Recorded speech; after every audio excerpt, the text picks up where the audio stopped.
Good morning. Now that you've finished Unit 2 and you've completed your series of paragraph assignment, we're going to be moving on to Unit 3. Unit 3 is our poetry unit.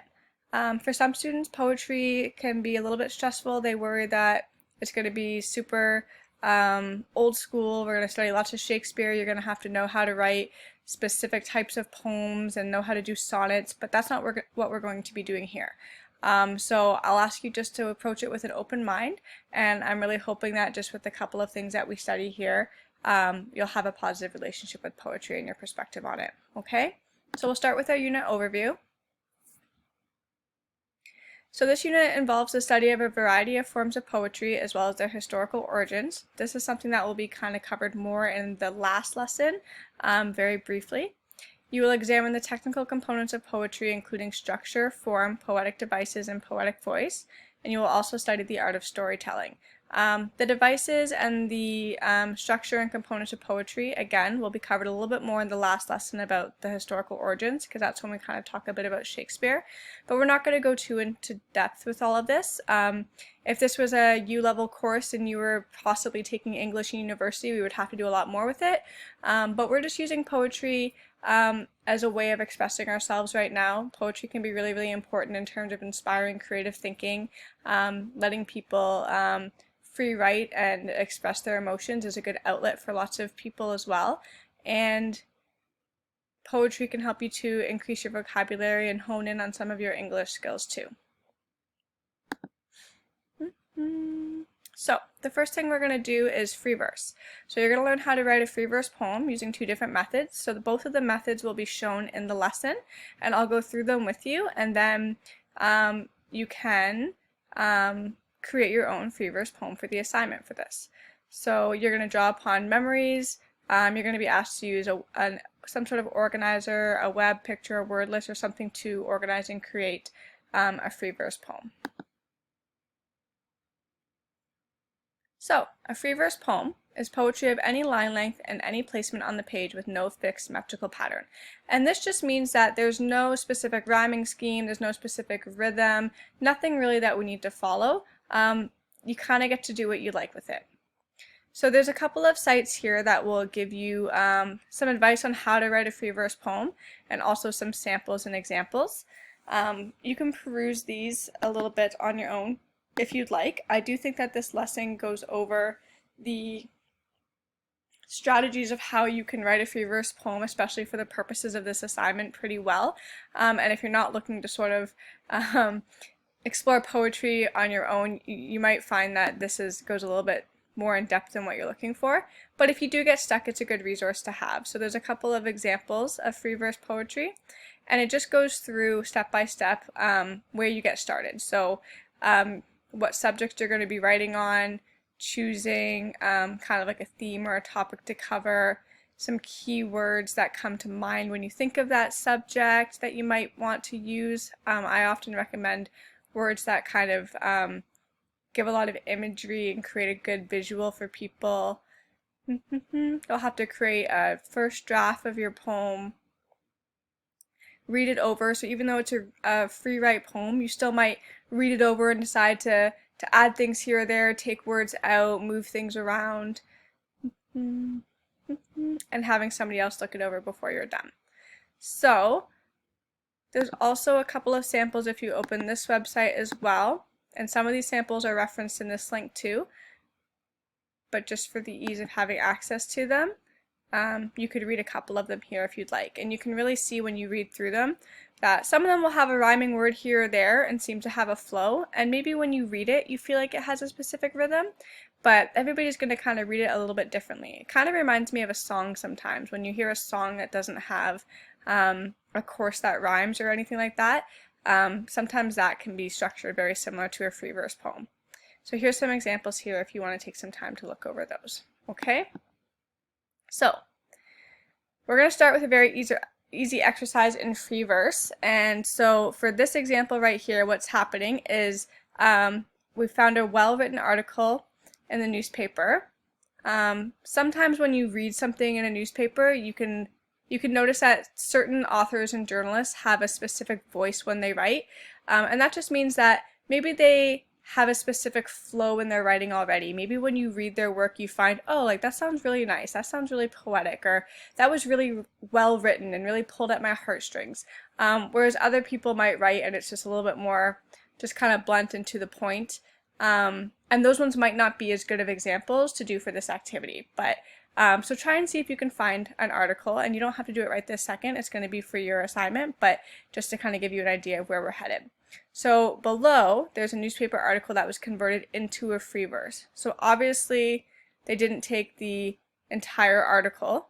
You're taking kind of a segment of it and moving things around.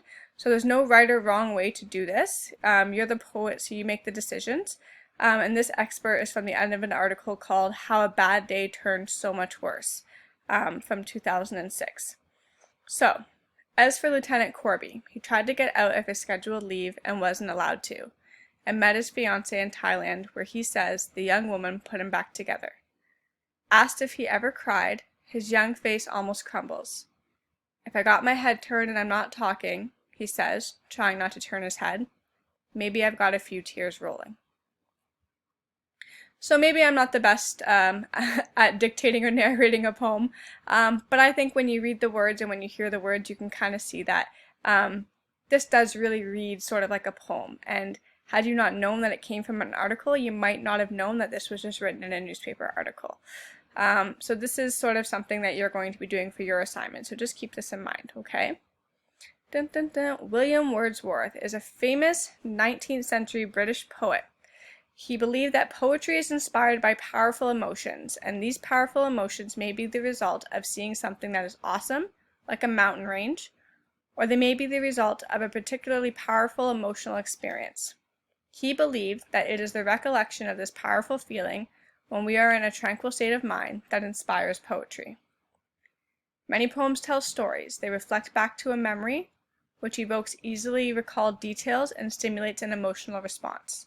We recall and record the exact details of the scene, and perhaps you might find that a quick sketch of the scene or a photograph to be of assistance. Perhaps a word web would help you sum up the sensory and emotional impact of the memory, and from this revisioning of the experience, we select the words which best bring the moment to life again. So sometimes it's telling a story, and that could be a good story, but it doesn't always have to be a good story. It's kind of anything that stimulates an emotional response, right? And you're just sort of trying to bring yourself back into that moment. Imagine how you felt in that moment. Think about words that you would use to kind of describe those feelings that will help to bring life to that again. Because when you're trying to recall it and put it into a poem, the hope is that when somebody reads it, they're going to remember how you felt in that moment. So whether it's a really, really blissful, tranquil, wonderful state, or even if it was something that wasn't as happy, what you're hoping to do is you're hoping to elicit a response from your audience. You're hoping for them to read it and be like, wow, I really felt that. So another practice is following the steps below. You can select a photograph. Here they've selected this image from Amsterdam, and you create a word web of the emotional and physical aspects of the experience. So creating a word web of all the feelings and instances evoked by studying this photograph. Remember, you're supposed to be in a tranquil state of mind, according to William Wordsworth. So don't do this when you're in a hurry to get your homework done. So, by looking at this image, you might pull out some words such as Amsterdam, which is where it is, canals, because you can see the canal here, Rembrandt, which is an artist, and Rijksmuseum, a museum. So that's going to be kind of somebody who knows the landscape is going to pull those details out of the buildings and where they are right now, and knowing that this is a specific image in Amsterdam. Maybe the words dull day, because, I mean, it's not overly bright and sunny in this image. Walking tour could be that somebody's been here before and now they're sort of remembering a walking tour that they took. Friends and family, and last day, because maybe it was part of their vacation or something like that. You can really do anything with a photograph, right? So the whole point is kind of pick a photograph that has some sort of a representation of a memory or something for you, as mentioned above in this example, or in this little blurb right here, and you're trying to pull out what the different details of that experience were. So once you have this word web created based around the photo, you would write your free verse poem. So, Amsterdam. Gazing at the millions of canals, our last day in Amsterdam. Shoppers rushing through the streets, Sinterklaas arrives this week. A foreign town familiarized by friends and family. A dull day brightened by the beauty of art. The Rijksmuseum shared the magnificence of Rembrandt. We sip coffee and reflect on our trip. Our last day here. Farewell. So again, you can see how this poem was created through connecting with this image and coming up with these different keywords that touch on the memories that this person has. Okay, so that's another strategy of how you can write a free verse poem.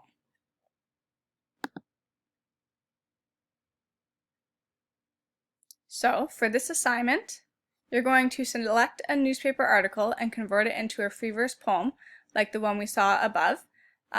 You can follow the steps studied on the content page, and you can take a look at the rubric in the Dropbox if you're looking for guidance. I'm going to say for this assignment, you can do the newspaper article strategy, or if you have an image from a trip or something that you took, or just a specific photograph that sort of, a landscape photo or something that sort of brings back memories for you, and you think that the other strategy will be easier for you to create a free verse poem, you could do that as well. Pick whichever one you prefer. The goal here is to write a free verse poem. I don't want you to feel too restricted, and I don't want you to overthink it, because it's meant to sort of just be able to be a form of expressive writing. And if you have any trouble, you need any help at all, send me an email or contact me during my office hours, Tuesdays and Thursdays from 11 to 11:30 on the phone. Okay? All right. Good luck. Have fun.